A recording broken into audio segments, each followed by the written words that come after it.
family. You'd ask me a question about like, where do you want to take the pod? Where do you see this going? And I said some wild shit like, oh, I'm taking it to the moon. Like if I keep talking like this on here, then I don't understand how it couldn't. And I look back at moments like that, like that was Earl Stokes. This is a weird world. Now, I could have been like, no, fuck you, nigga. My hand was he's in like 3 years time, I guess, or something like that. Or maybe this might be my fourth. This is your fourth? I think so. Well, oh right, because one of them wasn't the holiday special. Right.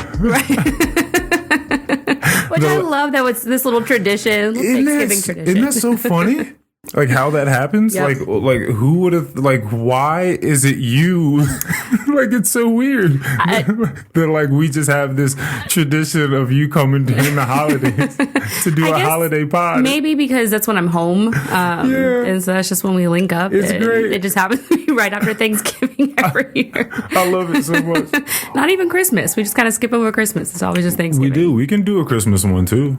We can do Christmas. I'm all good with that. Christmas. I was just with Stokes last night, and he was like, I told him that I was coming He's today. still angry? Isn't he always? No. He was good. He was like, we have to get on one together. And I was like, all right. Oh, yeah. We still haven't. He'll be angry on that one. Still haven't done that one. Yeah. How is he with his new, maybe this is too much, his new lover? They're good. So he's not as angry. He's not as angry. Yeah. You can't be angry all the time when someone's just around loving you. Right. The other day he was like, I was like, how's Hannah? I haven't talked to her in a few days. Oh, okay. But that's just how they do it. So he's not angry. Okay. Yeah. When was the last time you saw him? Because you saw him this summer, didn't you? Yeah. It was after he was, I think, in between like two Comic-Cons that he was going to. Like he had driven to my house from one, and then I think he was leaving to go to another one, or he had one like the next day or something like that. He was out there hustling. I don't know. I mean, I didn't talk for a little while, beginning of the summer, but I know that he was one, I think in like Philly. He was one in Richmond. Yeah, he's been all over with those lately. What I will say is that man works. Yeah. Yeah. No, he hustles. Like, regardless, because there's all other sorts of things you can say, like him trying to fight off the Twitter bots. He just told me last night he got into a fight on Twitter. There was a bit of me, and I don't know why, there was a bit of me that thought that it was a bit of like a persona. Like he was like, you know what I mean? Like he would come on here and he would talk about fighting, like the Twitter fights that he would have. And then I'm just like, this is kind of for the podcast. Like he's not really fight. And then we got off the podcast and immediately he looked at his phone. He was like, this motherfucker right here, like he's really going to respond to me like that? Like I don't know what the fuck I'm talking about. And I was like, oh, he's legitimately at war with these people. Yeah, I think sometimes, depending on the person and what they're arguing about, sometimes it is kind of for the brand on Twitter. And it's just like, this like cordial discussions. But like the one he was talking about last night, and like, nah, he's like, fuck that nigga. They were like fighting. Okay, it's like this 40-year-old man so he's got ammunition in the pocket. But he never knows these people. No. I mean, you never do. No. Yeah. No. So I'm not going to say he's a Twitter troll. All right. I don't know. I don't know that world enough. Yeah, neither do I. It kind of seems like the comic people, maybe that's just like a thing they do. Yeah, I think it's much larger than the comic people. Well, I'm sure. I think a lot of people are. Yeah, just and I know for him, he's just like, especially with this one last night, he's just not putting up with disrespect, and which is fair, I guess. It's like it's online, just let it go. He doesn't know you. You know him. Yeah, but sometimes I just think about when it comes to disrespect. I get it. It doesn't feel good, right? I often, though, think that because certain advice or recommendations for how to live life aren't easy, doesn't mean that they're less good pieces of advice, right? So for instance, there was a guy that had dropped. I'm at work yesterday in a restaurant. There's a guy. It's sort of his job to drop this bread into a fryer, right? Sometimes though, and by the way, this particular bread, everyone loves. So essentially, this person should always be dropping this bread into the fryer. Like they should never not be doing it. But sometimes we got to go back there as the servers and be like, hey, could you drop the bread? We ran out of the bread. Everyone in the restaurant wants this bread in particular. And the bread was now out of the fryer. Like he took it off and he had racked it so that it could, like the oil, the grease could sort of drain out and it could cool off for a second. And he walks away. He's now got a plate of food and he's eating the food. And we're still waiting on the bread. And I see the bread that is racked. It's ready to be placed into a nice little bowl and taken to where we need it, right? So I just go over there to grab the basket and to flip it over and dump the bread into the bowl. And as I go to grab the basket, he then grabs the basket and kind of moves my hand off of the handle, right? So he could do it because it's his job to do it. Not for those few seconds that he was eating. But not for the few seconds he was eating. I'm just like, okay, I see you doing something, like, let me go ahead. But he didn't like that. He also said no words as he did it. So this is like, so this was like a power dynamic sort of thing, like my bread, right. Like my space. This is his territory. Type of thing. Right. Now, I could have been like, yo, fuck you, nigga, don't move, don't. My hand was on the basket, don't. But I think it behooves us to think about the fact that I'm about to fight this nigga over the bread basket. Literally. Right? You know what I'm saying? So my mind brings me to just, hey, go you go ahead and you do the bread. That's what so I move on. That's me. Mm-hmm. That's me. Okay, I'm not fitting to fight this man over this bread in this basket right here. Some people might say, because this is the common thing, it ain't about the bread, it's about the principle. That's where people take it. That's fine. He can have that principle too, because I have different principles that I move by. That's fair. So yeah, I understand. I understand that. Well, and I think, I'm not going to speak for Stokes, but like in some cases, it's, this person has put up with disrespect by everybody for so long that it's like, now that you're at this point where you're confident where you are and who you are, that's like, you might fight someone over the bread, because it's just. I know people that do that. Yeah. I know people that they are not willing to not fight. Yeah. Over the thing. Yeah. Whatever the thing is. And you express it perfectly, because they're usually people that feel like they've been overlooked or shunned or oppressed, marginalized, whatever. And those are a lot of the people that I've seen personally in my life that, like, they're not taking no shit, not once, ever, to any degree, from anyone. Right. Like, as soon as they sense disrespect, it's like, it's up. Yeah. It's fucking up. Which I understand. Because I can't imagine going through what people have gone through. Yeah. But I think one of the should be funny. Right. Just sit back with your popcorn. But I think that one of the biggest, you've kind of stepped in, from like your 20s to now you're like this grown adult, is when you can put up with shit like that. Because it's just not necessary. When you can sit there and just let shit happen and not cop an attitude, that's growth. It is. I can't help but think about all the people that get shot. So I heard this story, and I think it happened down in like Alabama, maybe. I don't want to just put this on Alabama if it wasn't, but it was somewhere down south where someone, I guess, took someone's parking space. Like you in a parking spot, you at a Walmart, and you see that someone's been waiting on his parking spot as someone is pulling out, and you just gonna pull one of the moves where you just gonna put your head down and just wheel in there real fast. I think they may have done one of those, or maybe they didn't even know that they did it. I'm not certain, but they pulled in. Girl got out the car, walked into the Walmart. The person that was waiting for that parking space waited for them to get done with their shopping experience. And upon that girl coming back to her car, shot and killed her. Oh my God. It's just not that serious. It's just you have other stuff going on. It's just not that serious. So this is the point that I be trying to get at is I understand disrespect doesn't feel good. I understand the principle of respect and all that. I get it.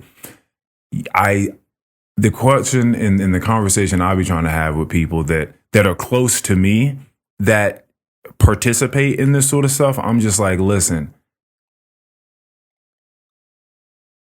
because I'll say a word like petty, like man, like this is petty. This is a trivial thing. And then I've had to have the discussion of someone being like, okay, so what's petty to you, or what's trivial to you, what's minute to you, what is a minimal act of disrespect, blah, blah, blah, to you is not that to so-and-so. Cool, I get that. What my fight is isn't always going to be what someone else's fight is. And just because I don't feel like participating in some fight doesn't mean that the fight shouldn't be fought by someone else, right? Like we all got to fight our own fights and find our own things important enough to fight for them. I get that. But we also have to have we should be able to have an honest conversation about what has enough value for us to fight for. Like we should at least be able to have that discussion. Because if not, then it's just anyone's fighting for anything at any point in time that they want. And everything matters to the utmost. Everything is code red. Right. And we're just in the Wild West and everyone's shooting everyone. You're fighting over bread. Right. Yeah. So we got to have those discussions. So it was Black Friday, clearly the other day. And I don't participate. Right. Not because I'm too cool. It's just I'm not. It's too cool. I've gone once with my friend and her mom when I was like 19, and I've not gone back since. How was it? I did not buy anything. It was too much. I did not want to be there. I know a lot of people try to do Christmas shopping clearly on that day, or there's maybe something you've been looking at all day or all year long. You're like, oh, I really need this air fryer, and I'm going to wait till then to get the air fryer because it costs this much or a couch or something. I just saw a video last night. I think it was Target. Some girl was going around and it would say like Black Friday sale, and she pulls out the paper behind it, and it was the exact same price as it was like 2 days before. And she went around and did that for like 5 items. And like, they're really out here scamming y'all. You know they getting people. That's a fact. I mean, I'm certain that there are really good sales because I know that there are, right. They're not all doing that. But I know that shit happens too. Yeah, which is fucking hilarious. But I don't like shopping in general. I've never been pulling back the thing. Literally, she went to like 5 different items, and it was like Black Friday sale, $4.29. Pulls it out. $4.29. Right, yeah, this regular Wednesday. Right. That's funny Literally. as hell.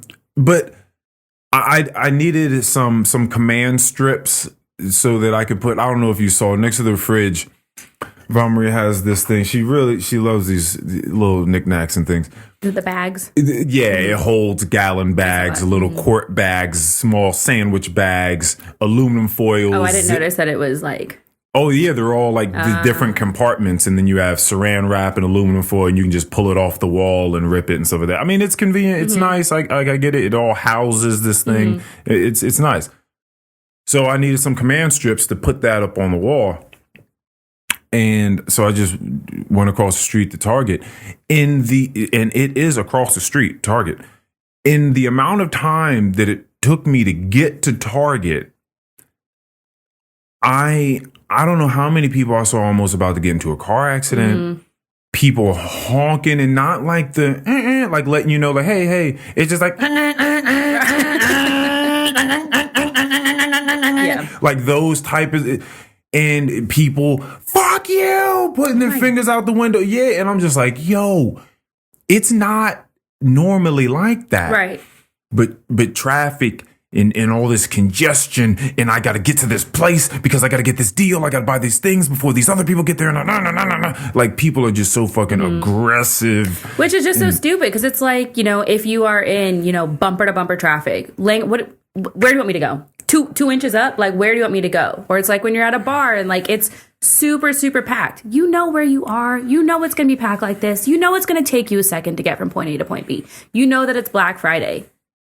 You know it's going to be a shit show. Yeah, but I don't think so. This is the advice that the advice you're giving is sort of like this idea that I have about looseness about life is very pervasive. It spills into so many different domains of life, and I've heard it and I've picked it up mentally throughout all the years. Like, here's one that seems like great advice, but also fuck you. When you get in a car accident, just loosen up.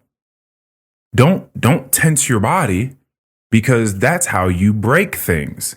That's how you break a leg or break an arm, is when you try to tense up and resist the car accident. Loosen up, just let your body go as the car moves around. That is the advice that is given. That is what you should do. It's a lot easier said than done. Exactly, which is everything that we're talking about right here. It's like there's a looseness about life that would behoove everyone to probably participate in. Yeah. But if you feel like you're being disrespected, or you're just you're just, anxiety ridden because you're in a heavily, heavily congested area, and humans don't do well just boxed up on top of each other, all around each other. It's just, you don't do well. Like, people deal with too much anxiety for all of that shit going on at the same time. And then you have the added factor of a possible whiplash or a car accident or whatever, or just the whole power dynamic of this person just cut me off, or are they going to get there before me? No, I'm going to get there first. Like, all of that bullshit, all that egotistical bullshit.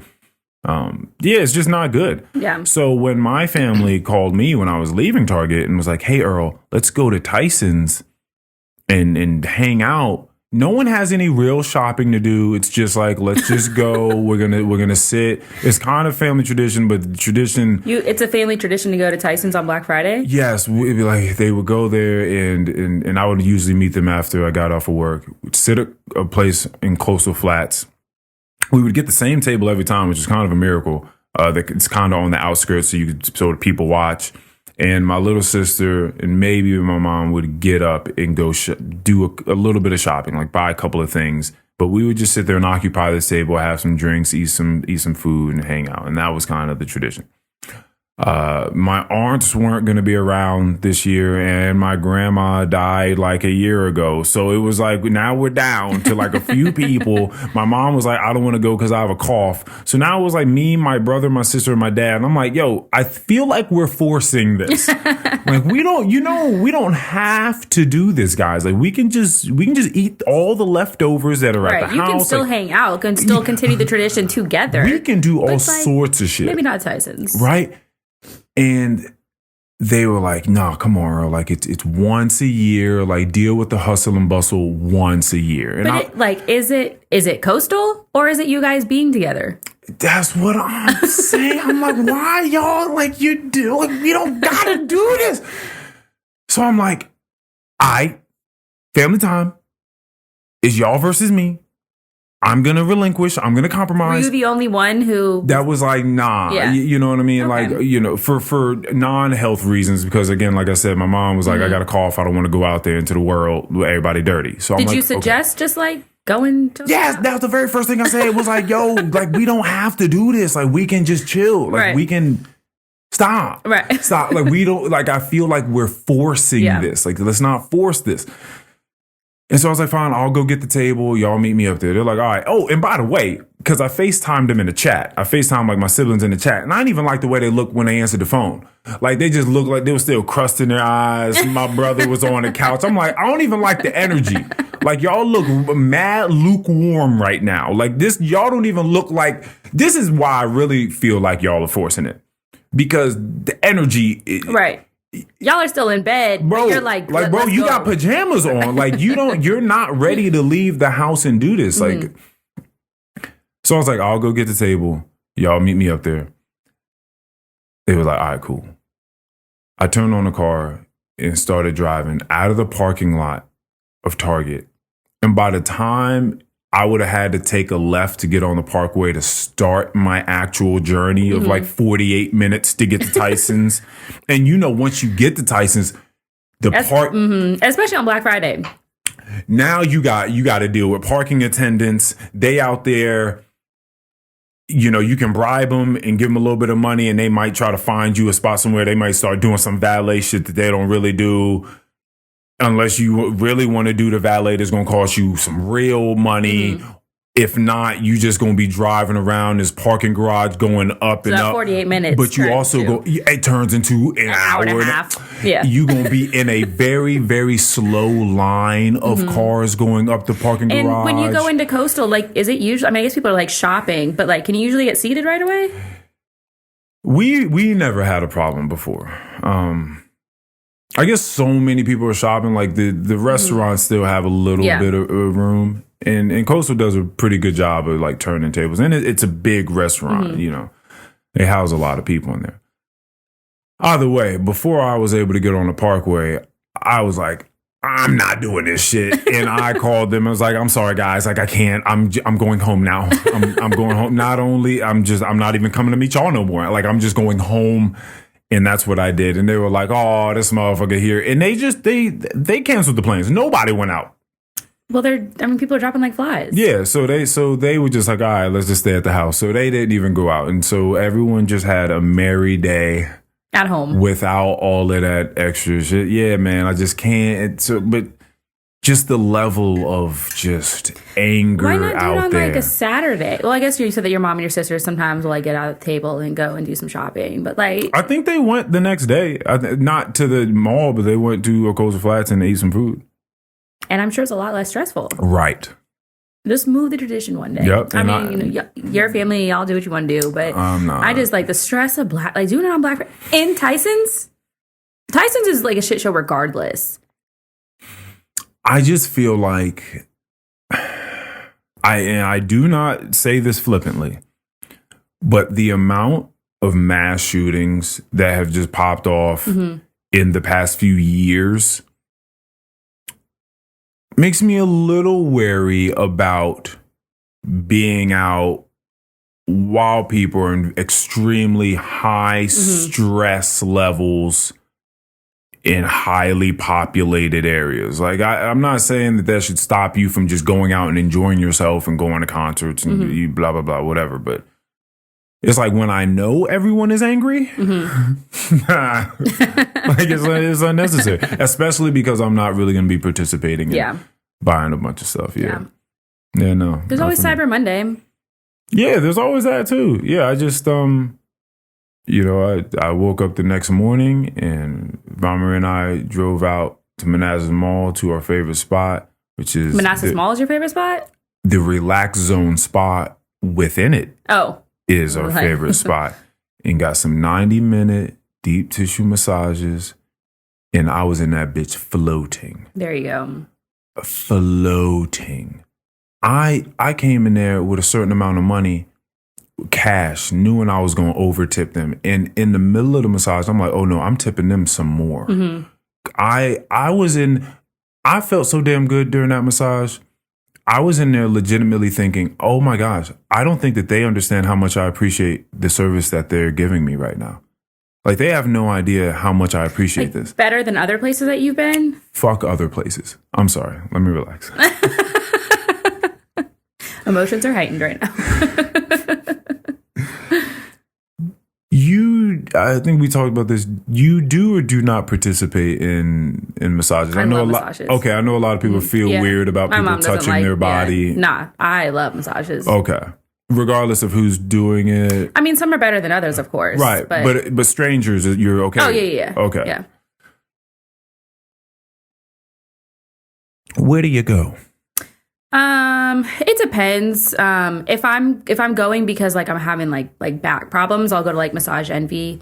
If I'm doing like a spa day, I've gone to, I think the name changed, but it was called Red Door. It was in, what's that place? Fairfax Corner, is that what that area is called? Okay, it was yeah. in there, Yeah, but then yeah. I think the owner changed. I don't know. But it's like a spa, nice spa. And then Fairfax Corner, the one with the AMC theater. yes, And yeah. the REI, the outdoors. There's like P.F. Chang's, Coastal Flats. Uncle Julio's. Yeah. It used to be in there, but I don't think they're there anymore. But it was a nice spa. So I'd go there, and then I've gone to a couple places in Richmond. Mm. And what has your overall experience been going to these places? How do you feel like going?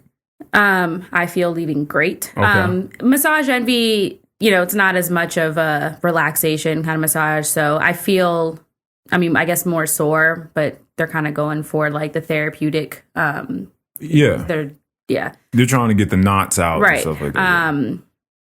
But still feel leaving a little bit better within the next couple of days. Are you cold at all now? I think it feels good with the fan. Okay, on. good. Yeah, I think the fan was a good idea. Yeah, I usually feel there's a couple places that I've gone to in Richmond where I leave and like I feel. I'm gonna put this slightly more like a weight, closer to your face. Yeah. Is it good? Yeah. Okay. Just want to make sure it's picking you up perfectly. Where I felt, leaving just like a weight lifted. I can feel my body like looser and I felt more relaxed and I've gone home and like my back pain has been gone. Okay, so you haven't really had bad experiences. No. Okay. I have. So one place I went to, so I at my prior job, clearly a spa, right, and resort, top notch, beautifully done. I mean, you go in there and it's dark, it's enclosed, and this stuff matters. That means that you're not hearing things going on outside of that world, which means it becomes very meditative, like you're in a zone. It's sort of like being in a pod. Yeah. Right. One of the times I got a free massage in there due to the little coupons they give you for doing well at your job, which is an awesome perk that they had there. They put me in a room where there was like a little fireplace off to the side. Oh. So there was a little fireplace going. They have a bowl of water, of like hot water underneath your face, like on the ground where your face would be planted. And they put some essential oil, like whatever essential oil scents you want. So that's sort of like wafting up in your face as you're laying there. A huge part to this experience is the face pillow that you put your face in is disconnected from the table where your body sits, meaning your esophagus isn't being pushed into anything. Some places that's not the case. So that can get a little uncomfortable. That little headspace needs to be disconnected from the table. I mean, they fucking knew what they were doing, which is amazing, right? When you really know someone that they've been doing it for 10 plus years, is certified and all sorts of shit. Like they're amazing. They exactly know, like, depending upon what it is you need, they can switch up the techniques and all this sort of stuff. There are hot towels, there's, hot stones and all sorts of amazing stuff that they're doing. They're beautiful, right? But aside from that experience, me going to other places, she took me to a place for my birthday a few years ago in Fairfax. Terrible. It almost seemed, the way we put it is, it seemed like they were pranking us. It was that bad? It seemed like it was a joke. Like, it seemed like it was you and I, and we just started. We were like, yo, you trying to make a place? Like, I got this money. We can lease this spot out. I think we can really make some money and fool these people into giving us their money. Like from the moment you walked in, they were nice at the front. But like, what did it like? Did it look like it looked like a decent place? Okay. But the people, like, I was waiting for the massage to start, but they were just like rubbing my body. It wasn't even Swedish, because Swedish is like not the deep tissue. It just seemed like they were just rubbing oils on my body. I have been somewhere where, and I'll read the reviews before, and some people say that it's great, and other people they were just rubbing you. It wasn't like a massage. They're just like just rubbing you and just kind of like touching you a little bit. And I'm just like, what are y'all doing? Like they're like giving you like small like little finger massage, like a little like the tips of their finger. They think they're doing something. Yeah, I'm like, what the fuck? are y'all doing right now? So that was terrible. Like, I walked out of there legitimately thinking, how does this place even stand as an establishment? This doesn't make any sense. Another place I went was at a spa that I love to go to, a Korean spa that has like this thing called a poultice room, where they have mats that you can lay out on. It's like a community room where there's just like a bunch of mats and people go to sleep on the mats. They have a little ramen and other eatery shop in the back. You can just eat food back there. You have this little bracelet they give you when you walk in, so you can just pay for stuff with this bracelet. People spend all day long in this place. There are like 8 different hot rooms, like different saunas, different styles, like a charcoal room, an amethyst room, a salt room, the clay marble room, where you walk into this thing and you just like fall into a bunch of clay marbles. You just lay your body in it, and it feels so absolutely just beautiful on your body. Just imagine like the little play ball pit in like a Chuck E. Cheese, except the balls are very, very, very tiny, and you can just kind of like settle your body inside of it, and it's warm, beautiful. And then they have a cold room. It's like an igloo, and you go in there, it's like 30 degrees. And that's the opposite, clearly, the cold therapy. Beautiful, beautiful place. They even have a small gym upstairs. Wonderful. Where is this? This is in Centerville. What is it called? Spa World. I'm going to have to try that. And then there's another place called King Spa. I've heard of that one a lot. And I've heard that's like, I've heard that's that is next level. Right. I haven't been yet, though. I haven't either. It is on my list. Is that like Annandale? I don't know. I think it's in Chantilly. That sounds right. Yeah, Chantilly sounds right. I believe it's in Chantilly. No, I've heard that one is. I'm ready to go there next. Anyway, but I got a massage at that place, the Spa World, and it was cool. Their techniques, they were amazing. We got like a couples massage, so we're in the same room getting them done. The ladies were amazing. They're whipping your neck around and picking up your leg and holding down your spine and cracking you in different ways. You know, they folding you up in there, and it was amazing until the end, when we had paid at the very beginning, because that's what you do, and they say that the tip is included in the payment. So we're like, all right, that's cool, that's fine. Like, you throw that in there. We were very happy about the service that we got. So we're like, yeah, sure, take that tip. And then at the very end, before the ladies opened the door and let us out, they were like, would you like the tip? And we were like, oh, well, the tip was included. Like, it was a part of the contract. Like, it was all there. And she was like, yeah, I know, but tip more. And I was like, okay, that's aggressive. That's pretty aggressive. I mean, how much are you guys getting? Like, what is the percentage you guys are getting out of the tip that we've already paid for? And her response was, not enough. Oh my God. Not enough. Oh my God. And we were just like, all you should be getting 100% of the tip. I was like, maybe I'll add another 10. She was like, that's it? And I was like, oh, okay. And Vaughn Marie, she doesn't play, so I'm much nicer. Vaughn Marie don't play none of this stuff. She was just like, okay, we're leaving now. We're leaving now. Thank you very much. She should. Thank you very much for your the way that she went about it. Yeah, which I have read in some, because some of the places that I've gone to in Richmond were like, I don't know if they were Korean, but they were Asian centered, and they did an amazing job. I had never had that problem, but some of the reviews said that like when they finished, they're like, they're like tip. Are you going to tip? And it's like, well, I did, or they asked for more, and it's like, well, I already tipped you, and I feel like I've tipped you what you're deserving, and they're just like holding you hostage. I've never had that problem. It's always been great. But I have heard of these aggressive tactics. And then the third one. So the reason why we went to this one, because for us in the morning, it's not a bad drive at all. But to get back over there from here is like a 36-minute drive. Not bad at all. Definitely worth it for a 90-minute massage of the caliber of massage that we're getting.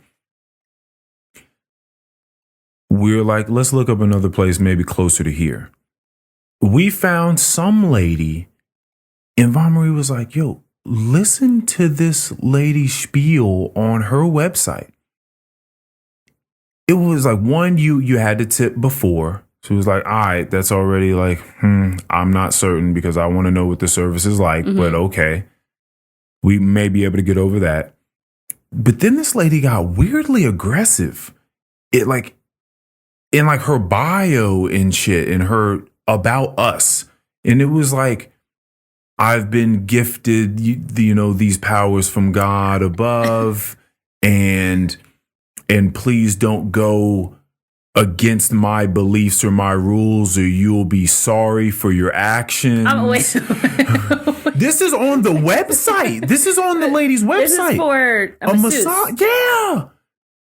And then it below was like list of my beliefs, and was, talking about she was very devout Christian and all these things that like you could not do, like do not walk in here smelling like smoke or dog or anything strong or anything that is displeasing to me. You will not like my course of action if you do. Like it was. What does that even mean, bro? What does that mean? I don't know, but what does that mean? I don't know, but I'm not gonna figure it out. What is that? I feel like I mean, was this like at her house? Did she have like? No, this was like a spa facility. No, it's not. No, it's not. I feel like you'd walk in, it's like as you're getting massage, she's going to start like preaching about something. And next thing you know, you're going to be surrounded by people and they're going to be trying to get you to like drink the Kool-Aid and join the cult. Bro, I was not going to figure it out, but I'm just like, how does this exist? Like, what is going on here? Did she just Google like spas near me and this lady just popped up? I think she was on Groupon. Like, so she had found a Groupon. And this is the one that we clicked on. And like after that, I was just like, you know what? We just gonna take the drive back to the place where Lisa's working at, because we fuck with Lisa and them.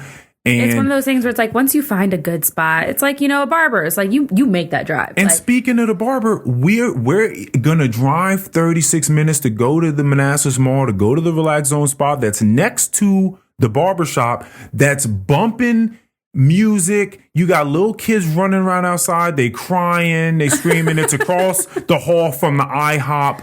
So it's like you gonna get some other sounds and shit, and we are okay with that. Yeah. Because of the service that they're gonna give, and they're very pleasant in there. They're gonna hit us with the free hot stones. Hot stones, fuck it, nah. Because you can only expect so much. It's in a mall. Yeah, yeah. So you just gotta. You gotta rock with that, right? And if the quality is there, the quality is there. So yeah, so that's what we was on. So maybe you guys could like take some like headphones. Nah, I was good. Like I said, I got loose in there and just. You were in the moment. Yes. Blocking out everything else. That's good. Yeah, it's just. I've been getting much more in depth with a looseness about life. I feel like it's come from the ultimate teaching that psilocybin magic mushrooms has ever given me. I don't know if I ever told you, but I took a 35-day psilocybin retreat in a sense. I didn't go anywhere. I was just living. Just living regular life. I just decided to take magic mushrooms and microdose for 35 days straight. But the ultimate sort of lesson that I ever get on this thing is this overwhelming sense of be with the current. Like, right, this is kind of what we're talking about. Like, stop the resisting, stop locking up during the car accident, stop flicking people off, and like stop fighting for right. And find yourself sort of encoded in the matrix, if I will. Right now, I'm speaking sort of poetically, but you get. I mean, it's coming from you. Kind of get, you kind of get what I'm talking about. I think that this why there are all these phrases like "go with the flow," you know. And I was thinking as I was getting this massage about the balance between looseness and rigidity. And that there has to be some balance there. Like you just can't be loose about everything and be loose about looseness. Like that seems like you're just kind of in the wind at that point. But also have an aversion towards super rigid rigidity for rigidity's sake. You know, just it doesn't seem fun for me. So I was thinking about where my balance is with those two things. And what immediately popped in my mind is just how interestingly rigid my life is in certain aspects, but it's rigid in the respect of gaining looseness. So I'm very rigid in that I need to exercise. Like I like exercising. But all exercising does is like loosen up my body. It helps like clear my mind, and it clears anxiety. All right, I love sauna. I love these cold showers now. But all that does is help me sweat out toxins and relax my muscles and bring me to the present moment, especially with the cold. That shit will wake you the fuck up and get you in the zone. Did that right before you got here. And then I was thinking about the massage that I was getting and just like the looseness in my body. And I just can't help but think that so much of the anxiety people do have is just in all this pent up, you know, just like just all these knots in their body, and they just don't even know just how tense. Like sometimes you be tensing your shoulders or your jaw muscles, and you don't realize it. And like until you do, you have to, like I gotta fucking relax my shoulders. I gotta relax my jaw. Like why am I like tight for no reason? And so I have like a rigid sort of regimen as to how I try to attain looseness. But it's like it allows you to get in this space, or it has allowed me to get into this space, which makes everything so much easier. It's so much easier. It's like you've heard athletes say, definitely in the NBA, I've heard say that you do a bunch of work during the off season. Like all your practice is so that when you get in the game, you can just play. Right? You've done all the hard work. You've done all the grueling, painstaking day in, day out, fucking just hard work. And then you can just go play. Like your body can just move. My little sister was talking to me about Simone Biles, who had gotten the spins, gymnasts call it, during the last Olympics. And so instead of just doing what she does, there was some mental block that was not allowing her to. So she would start doing these fucking aerial spins and get lost of where she was mid spin, like mid, move in the air, which cannot be a fun feeling. At all. Fuck no. At all. Try doing a 720 aerial split, somersault, whatever the fuck those things are called, and you're lost midway through it. Yeah. You come down and land on your neck. Oh my God. Yeah. Oh my God. Right? Like this shit is dangerous what they're doing. We just don't think of it because they just make it look very easy. But just think about how dangerous that is. Yeah. And people have talked about it with golf as well. Like when you start thinking about what you're doing as opposed to going through the motions, there's clearly a long bit of time when you're learning and you have to learn all those steps. So you do have to think about what it is you're doing. But at a certain point in time, you've done it so many times, it's just ingrained in your body. Now you just do it. It's just muscle memory. I just want to do a backflip, I'll just do a backflip. I don't think about the different steps to do it. Yeah. Right?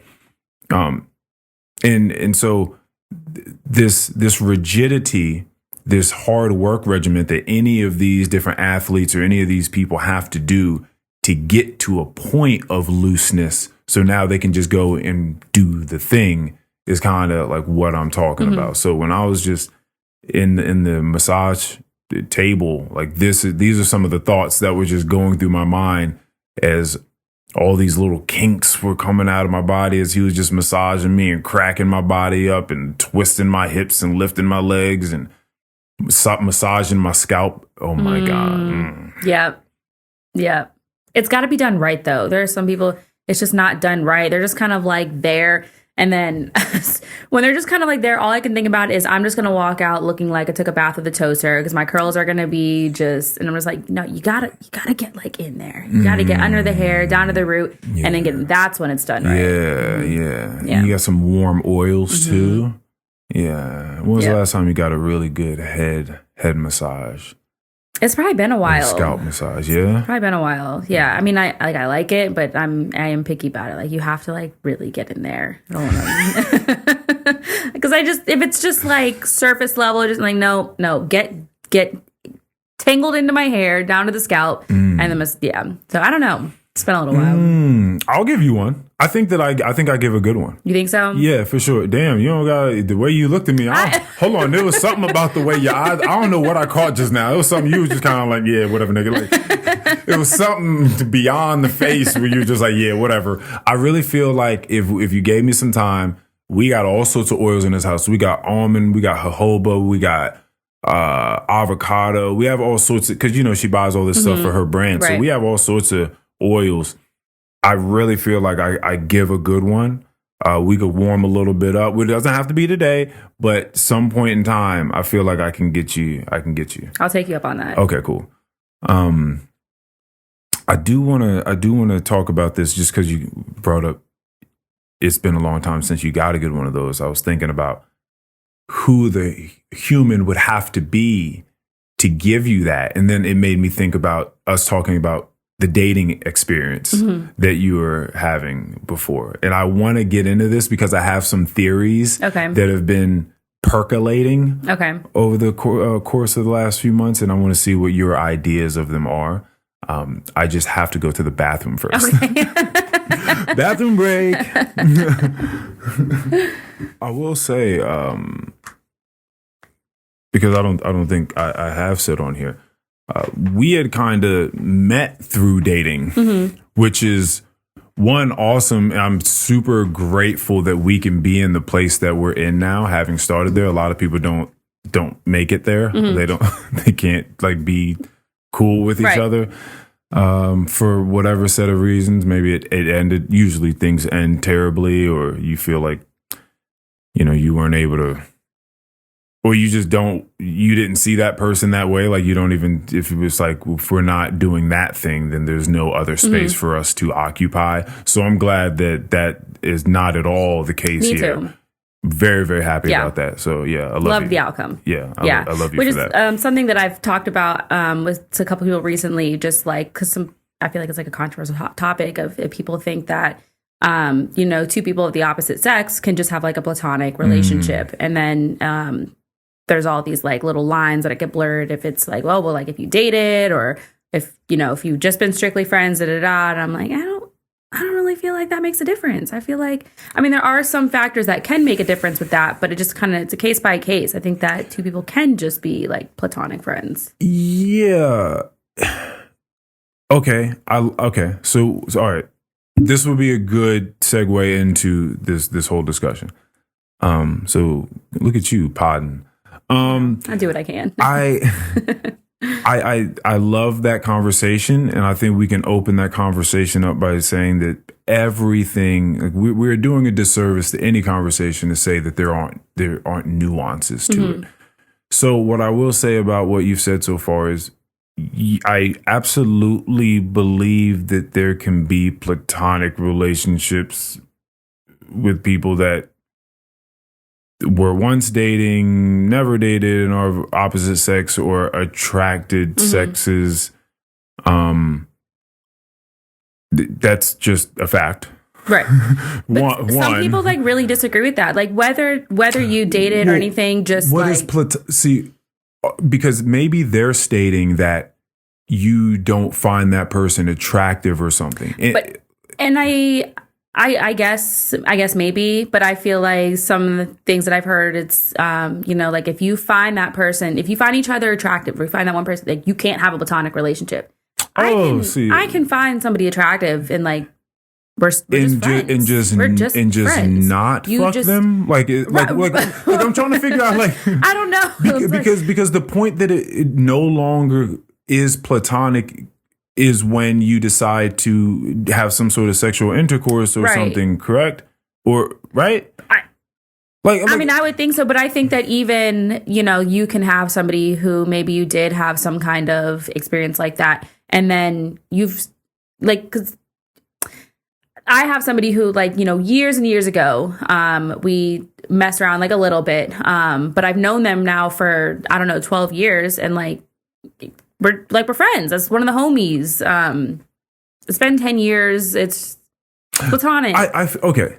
I think that people are afraid to have certain discussions because I think that we are in a, well, I don't know if it's in an age. This may have always been the case. My sense of history has always been bad.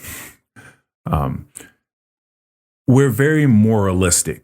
We love to call out who is being immoral in any situation, and we think that if you do this thing or you feel this way, that's an immoral, unethical thing, you're a bad person. People are complicated, and relationships are complicated, and feelings are complicated, and they're very, very complex, and they're very deeply layered.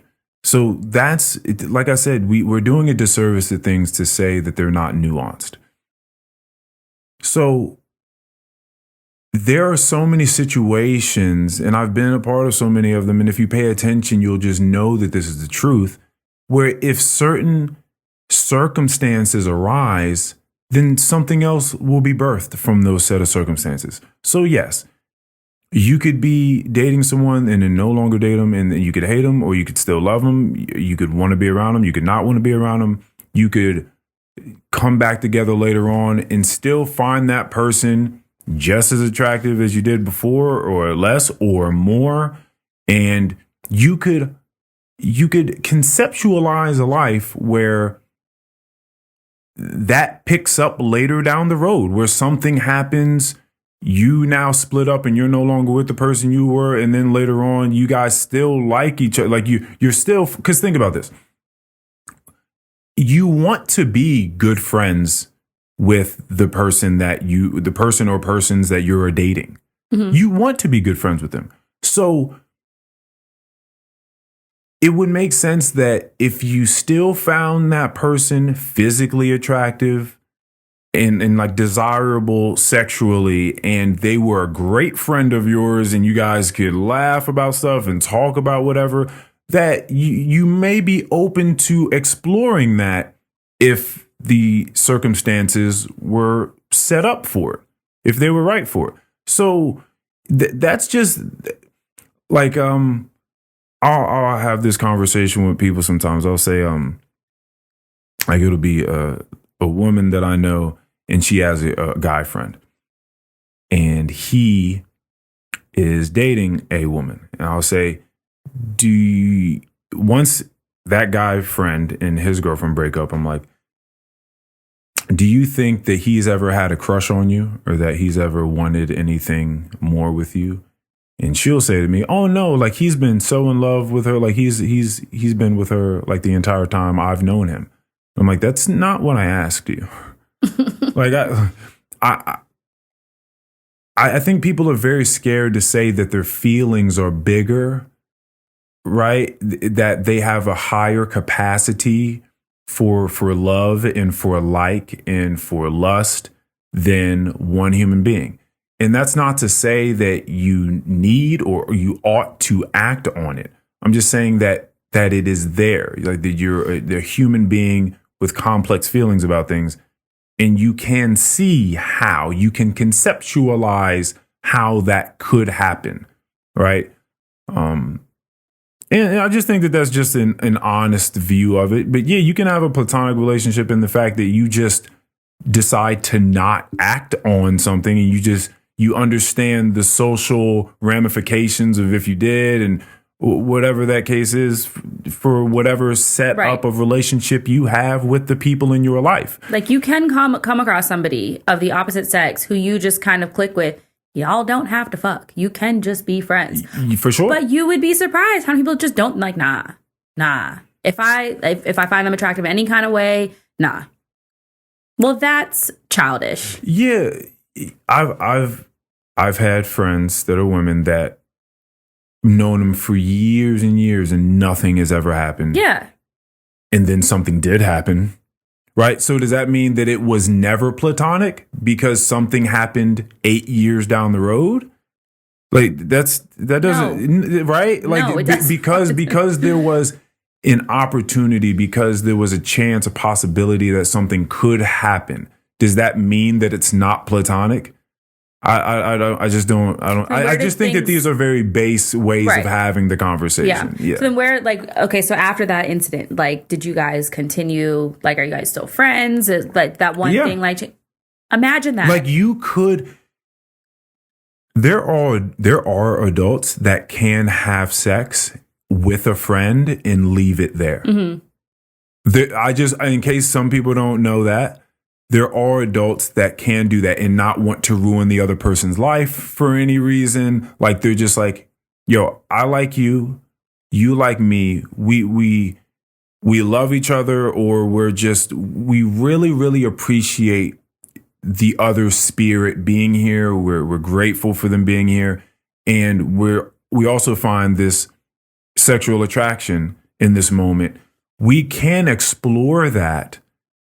And it doesn't mean that we have to go elope.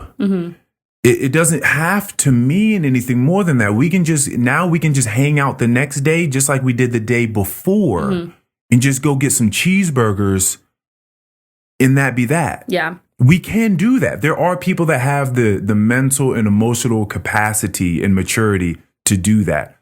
I've partaken. Do you think that that'd be where, like, friends with benefits is? Because yeah, you can do that, but I feel like when people say friends with benefits, you are now taking on the assumption that, like, when I want to have sex, like, I should kind of be expecting that, like, you want to have sex with me. Like, you're signing a contract being like, we're friends, and like when we get together, like, we're gonna have sex. Yeah. As opposed to, like, we can have sex today and not for a year. Yeah. You see what I'm saying? Yeah, yeah. There's just nuance to things. Like, there's just nuance. Yeah. So, and like I said, I've partaken. So, like, I know this. Yeah, but I will say, like, this is probably going to be the theme of this whole episode. I suppose easier said than done. I suppose it seems really, really nice, but maybe people are going to hear this and be like, I don't believe that. Oh, I'm sure that doesn't make any sense. For sure are going to be. I get it. And yeah. I get it. Yep. Easier said than done for one person compared to the other. You know. That's rough. Because there are times where I hear something and it's just like, you know, how can somebody's mind work like that? You know, because, you know, I don't agree, or my mind just doesn't work like that. I'm like, that sounds crazy. But if this was, you know, if I'm a listener who's listening to this, I'm like, no, y'all are crazy. Like, you can't just be friends. You know, it's just. Well, then that's where you are. Right. And there's nothing wrong with it. Yeah, I respect that. If that's how your mind works and you can't even fathom doing that with a friend of yours that you also find sexually desirable, then I guess you're not going to do that. Yeah. And maybe some people have just problems, or not problems, but like a harder time disconnecting feelings. Like they wouldn't be able to do that because they will, you know, start to catch feelings, which is fair. Yeah, that's also fair. I feel like I'm one who, if I go into something like, this is what it is, it's not gonna be anything more, I can just disconnect those feelings. I think more people can, if set and setting means so much.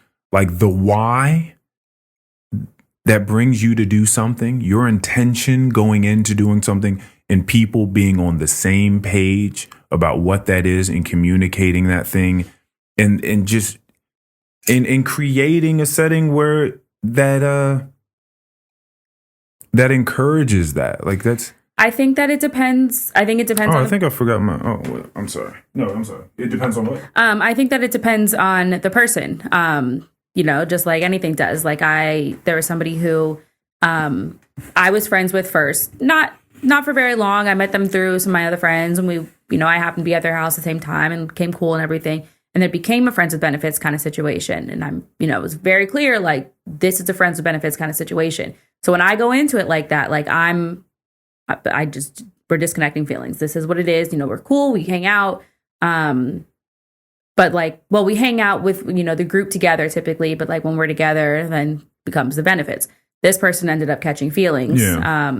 So I think it just depends. Yeah, it does. It definitely does. Yeah, I think that we as people have an issue when it comes to dating, in that we're very much for self. We often take wins and losses in congruity with what have I gained? Like, how am I being served from this thing directly, as opposed to an overall gratitude for the thing. So when I say that, I mean, like for you, like for a friend of mine, any loved one of mine, in this, it was just interesting because I just had a conversation with Vamarie and a guy named Nick that came here, a friend of mine, about people reaching out to one another. And like, whatever it is that you feel like you need to know that your people love you, right? My interactions with people let me know where we stand. So you and I, we've cultivated a very particular relationship. I don't need to hear from you ever, really. The way in which you and I leave our space is the way that I'm going to feel about where we are. Mm-hmm. And until I hear differently from you, that's what I'm going to think for the most part. I think a lot of people don't feel that way, and a lack of phone calls, a lack of communication and distance will corrode that idea, and they'll think, oh, they don't love me anymore. They don't feel the same way they used to. I don't feel that. Because it's not about me. I have a gratitude for JP, the spirit, like who you are, regardless of what it is that you bring into my life. Mm-hmm. I'm just glad that you're out here existing in the world. And I feel grateful to ever be able to participate in that path along with you for however long I do that. We spend a couple hours together. Okay, it's a couple hours on that path together. And then when you leave, I was just grateful for that. Mm-hmm. So when I look at things that way, I'm just grateful for whatever I get at any moment. Yeah. I'm in the shower. I'm in the cold shower, right? Ice cold. And I'm saying this mantra of just like, thank you, thank you, thank you, for as long as I'm in there, because what I'm thinking is the capability to feel the sensation of cold. There's a world where my nerves break down or my nerves stop firing and I lose tactile sensation. People have lost feeling places. I have my feeling. So what seems like a terrible time sitting inside of a cold shower is actually a time for thankfulness for me, because I can feel the cold. That I could just not have that ability, but I do. You feel the hot, and I feel the hot, and I do, and I go sit inside 180 degree saunas too, and I think whatever that I have this sensation, that I have the capability of feeling this. Right. So I just try to practice gratitude. Mm-hmm. So I don't need you to continue to try to serve me in any sort of way. And I think that if you look at things in that perspective, then you'll just say, I'm just glad I got to have that moment with JP. Mm-hmm. Like I don't need it to be a continuum of moments strung together. I'm just so grateful that we had that time. Mm-hmm. I think that's one thing that I've kind of picked up from you, is I remember like when we were first hanging out, like after every single time we hung out, I always gotta like, thank you for your time. I'm like, that really, it's just an important kind of sense of gratitude. Thank you for your time. You being able to share the space and the time, and you just being here is appreciative. And so anytime I leave hanging out with somebody, I always send them kind of the same kind of thing. Because I think that means like, yeah, thank you for taking the time to be with me. That means a lot. Appreciate that. Some people don't. Some people don't appreciate other people's time because they don't appreciate their time. Like they don't appreciate time. They don't really think about it. And I think that those are the people who, need to be with somebody constantly to know that like there's still something good there. It's like I have friends, we talk, whether it's every day or a few times a week, whatever. And then I have friends who we catch up when we can. They're out there doing their thing. We're adults now. We have other stuff going on. But you should still be able to, when that time does come where you guys are together, that there's no problems. You don't have to know that or think that I've, forgotten you or there's problems because we haven't spoken.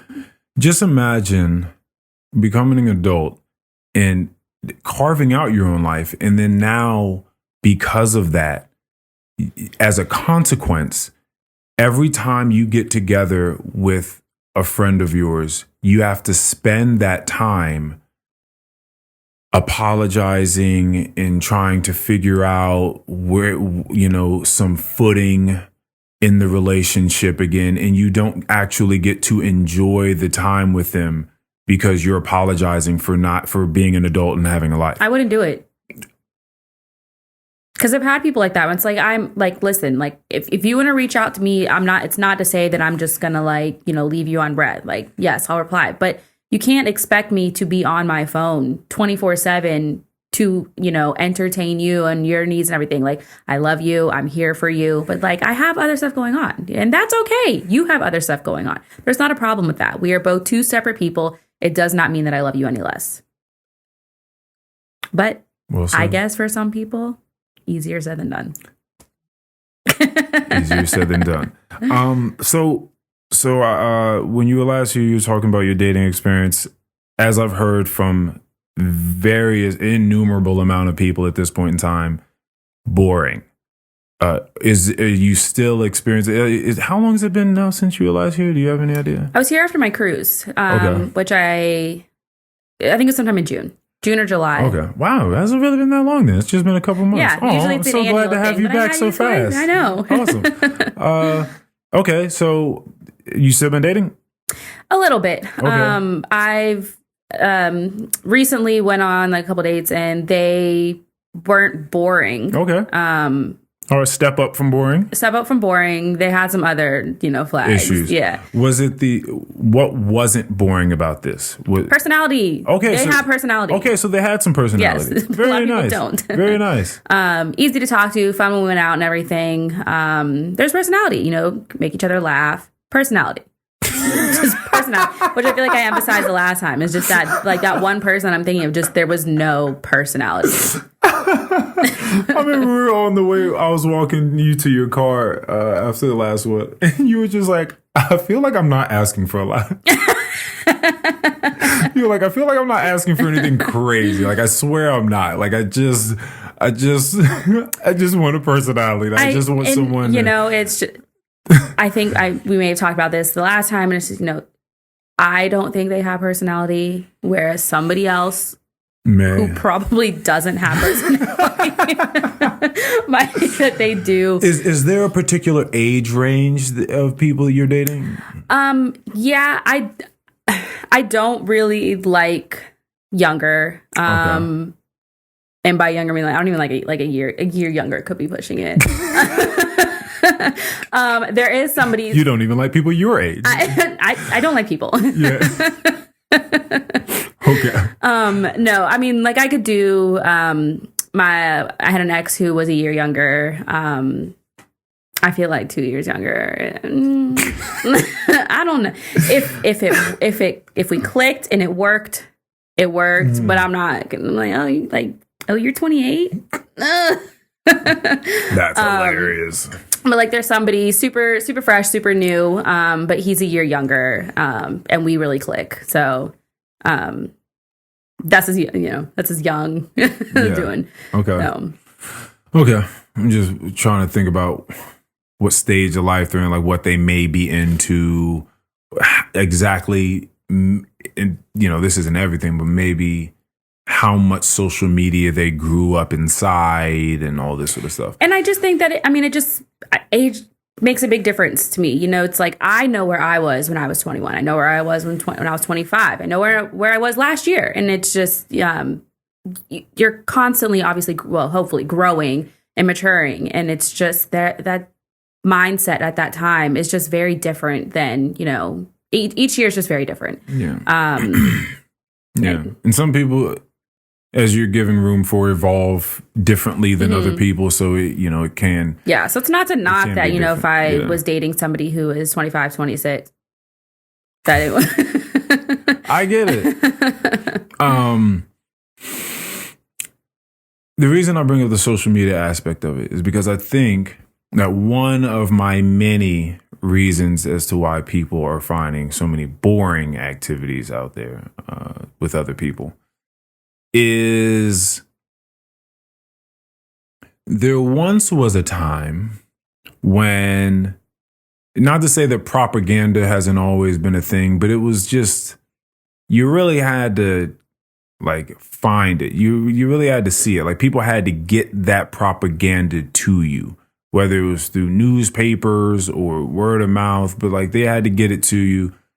But there's been a whole lot more thinking for oneself in the past, where you were just alone in a shack with your significant other, maybe a child and a dog somewhere. You guys had to think about things on your own. You went to maybe the church, or you spoke to some people around town, and you would pick up some things from them. But it was a whole lot more thinking for oneself. You had to come up with ideas for things for yourself. But I think when you start siphoning information from a lot of the same places, and you start regurgitating a lot of the same things that you are seeing other people regurgitate from other people, it's just being passed down a line, and everyone's just being fed a lot of the same thing. And so for a lot of people that are super, super tapped into social media threads, and they do not have great critical thinking skills to be able to parse through those things on their own, they just look at some shit and they take that as their own. And so if you're meeting a bunch of people that are doing a lot of the same thing, then I have met too many people that just think that a lot of people are not only boring, but just iterations of the last person that they just saw or talked to or went on a date with. And you could say, oh, their view on X is this, then I probably know their view on Y and Z as well. Just from knowing this bit of information, that probably means that they're about this, they do this, they listen to this, they hang out with these type of people, and their political view is probably that, right? And for you to even have that feeling about someone is weird. You shouldn't feel that way. Right. As complex as human beings are, and as much in this book that I love so much called The Art of Public Speaking by Dale Carnegie, there's a quote that says, with as much multiform nature as there should not be, or originality ought not be so rare. So just there's so much to pull from on this planet, right? There's so much to observe within oneself, right? And so many questions to be asked and to be sought after. But if you don't get in tune and in touch with those things, then you're just looking externally and you're just grasping at the same thing that your cohort, your very close circle of people, or if you're on Twitter, whoever you follow, whatever they're grasping at, whatever they're looking at, and you're just suckling from the same thing. And so, sometimes you just be like, oh yeah, I know what type of person you are. It's just putting them in a box. We're just putting them in a box. Yeah. But sometimes you be right. Yeah. Sometimes people do just kind of embody a certain character, as opposed to being a very eclectic mosaic of a human, there's no better to me, there's no better compliment than, wow, you are such a breath of fresh air. Like you it's just nice being around something just on the fresh other side of and Manassas. just different, just new for once. Mm-hmm. You know, you're just not a carbon copy cutout. Yeah. You know, like that's nice. Yeah. So I think that's one thing. I don't know if you felt that, if you've ever been like dating various people and just felt like, I've seen you before. Like I don't, now maybe you're seeing past and you're seeing more to people than that. So maybe that's not coming across to you. Yeah, I don't know if I've ever necessarily come across somebody like that. That's nice. Yeah. That must mean that, well, that's good, because that probably means that you're just seeing more depth to people. Yeah, and I'm kind of like picky about who I actually like, go on a date with. Because if I, for like conversing, texting, or on the phone, and like I don't, and I see that mundane kind of personality, then I'm not gonna meet up with you, because it's just not. Oh, you can see it through the text and stuff, is what you're saying. I mean, I feel like I can, and it's hard because there are people who, I'm better on the phone or I'm better in person. I don't want to talk on the phone every single time we talk. Mm. I feel like I can hold like a good conversation texting, showing some personality and just having good conversation. So if you can't do that at least once, if it's just like one word kind of answers, like, oh, how'd you sleep? Cool. What are you doing? What are you up to? Like, no, that's boring. Mm-hmm. That's boring. Yeah. And then I give people the benefit of the doubt, and I will meet up with them. And I'm just like, this is why I didn't want to do this. This is why I didn't want to do this. I just. Yeah. Yeah. That texting stuff can be difficult, because I know, I've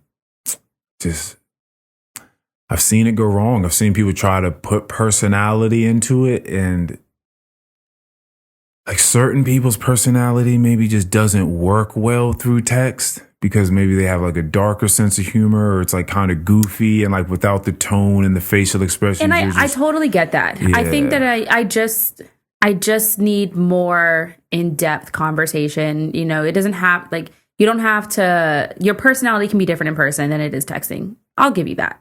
That makes sense. It's in person, it's words. I totally understand. But like if we can't have like any kind of in-depth conversation texting, you don't have to throw in some person out, but just like, let's have a conversation. Just a conversation. It doesn't have to be so I'm like, if every time I look at my phone, I have to roll my eyes, because I'm just like, can we do like a minimum word limit? I'm not saying you have to write a Harry Potter novel, but like just a conversation. I like to have like some kind of like intellectual conversation, something just beyond the surface level of just, oh, like, how's your day? Oh, I was doing well. I did this, like, how's yours? Good. Boy, bye. Yeah. I know that a lot of things that I say may seem very drastic, very, very superfluously poetic, right?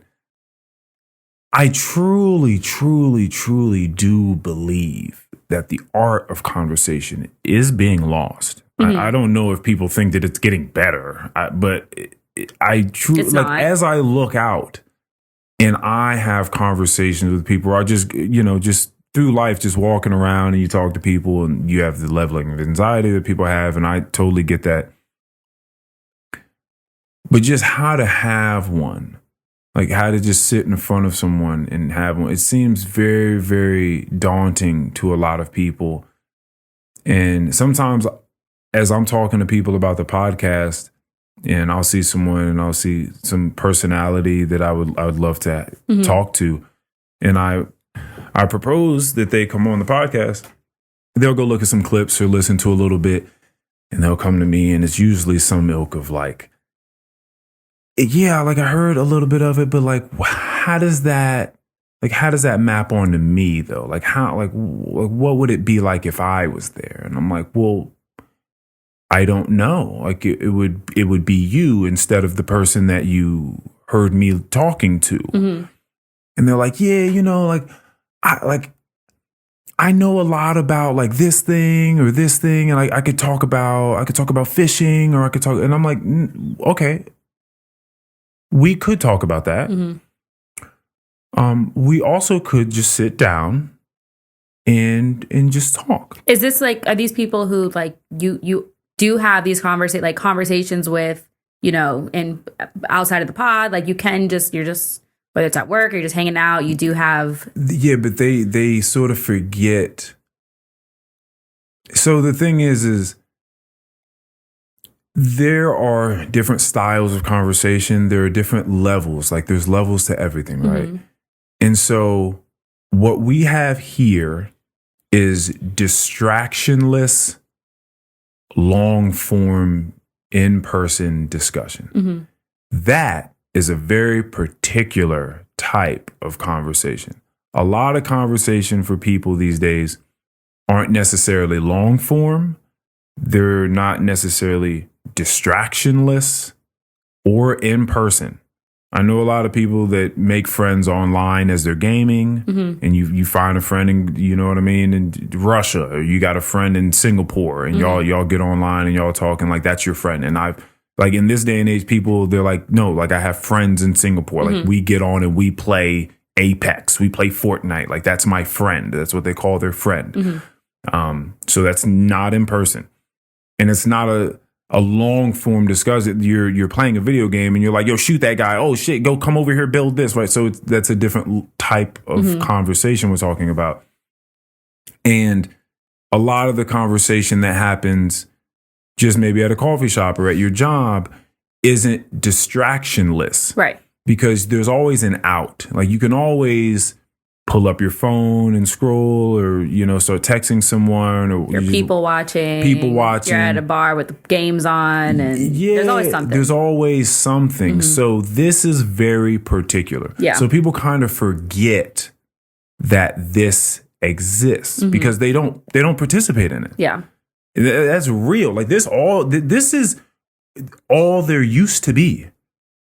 This is, for a long time, this is all humans had, was this mm-hmm. sort of space. We've just forgotten about that. We've gotten so far away from it. We kind of forget that this is a thing. Now, this sort of conversation on a podcast is a novelty. Mm-hmm. You know what I mean? Yeah. It's very, very fascinating how quickly that happened. But this is a novel thing that's happening. Yeah. This is very unique. So they're trying to like wrap their mind around like, but what do you talk about? They're like, but what is it though? Yeah. Like I understand you're saying it's conversation, it's free form, long discussion, conversation, distraction. But what's the topic though? Yeah. Like, what would I be talking about? And I'm like, you're getting further and further away from the point here. Mm-hmm. Like some people, it's very, very difficult for them to wrap their head around, put your phone away, sit down, and let's chat. Yeah. That's like, I was with Shelby the other day and I told her that I was coming here and she was like, what do you guys like talk about? And I was like, we just sit down and we just talk, I'm like, with some people, you might have some like topics in your mind that, if it's somebody who's coming on about like their brand or something, you might like talk about that a little bit. Mm-hmm. Like it's just conversation. It'd be, whether we would have this exact same conversation if we were outside, in the living room or whatever, not in here. It's just conversation. It's just the set and setting mm-hmm. makes it gives a different feel to it. Yeah. Which I love it. Mm-hmm. This is going to be episode 196. That's crazy. We're almost That's crazy. I was kind of laughing to myself the other day thinking about, when you guys first started potting and you talking about how you're on your phone, you're like doing the dishes, making food. Come a long way. Ooh, yeah, man. You gotta start somewhere. You got to start somewhere, but you got to start though. Mm-hmm. You got to start. Yeah. That's the thing. It's very, very different. And I think a huge lesson that I've been learning, and it's very difficult to conceptualize it unless you've done it in certain ways for yourself, is you have to get out of your own way in order to allow great things to happen for you. Mm-hmm. A lot of times, like, we're in the way trying to insert and assert ourselves, our egos into a situation because we believe that we're the magic. There was, matter of fact, I'm glad you're here. There was an episode that I had with you, and it was after I had watched the movie King Richard with my family. You'd ask me a question about like, where do you want to take the pod? Where do you see this going? And I said some wild shit like, oh, I'm taking it to the moon. Like if I keep talking like this on here, then I don't understand how it couldn't. And I look back at moments like that, like that was Earl Stokes. He's about to get a Grammy for the pod.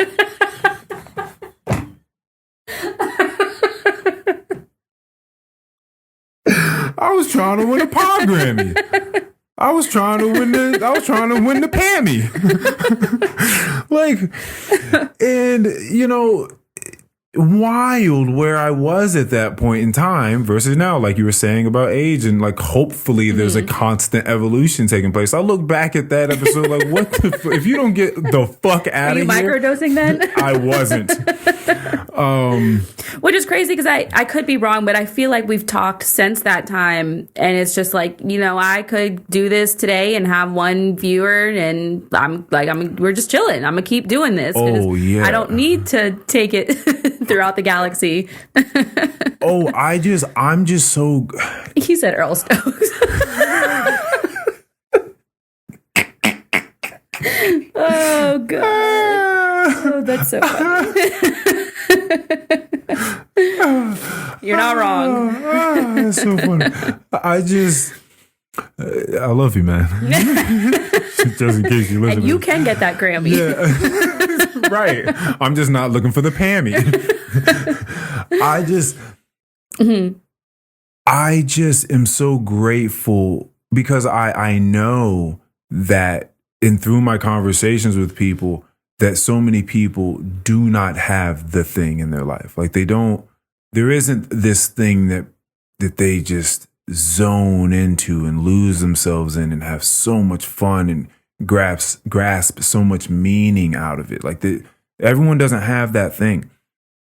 And money's nice. You know, it brings you things for sure. It can allow you to do things maybe you couldn't do without it. I completely, understand that.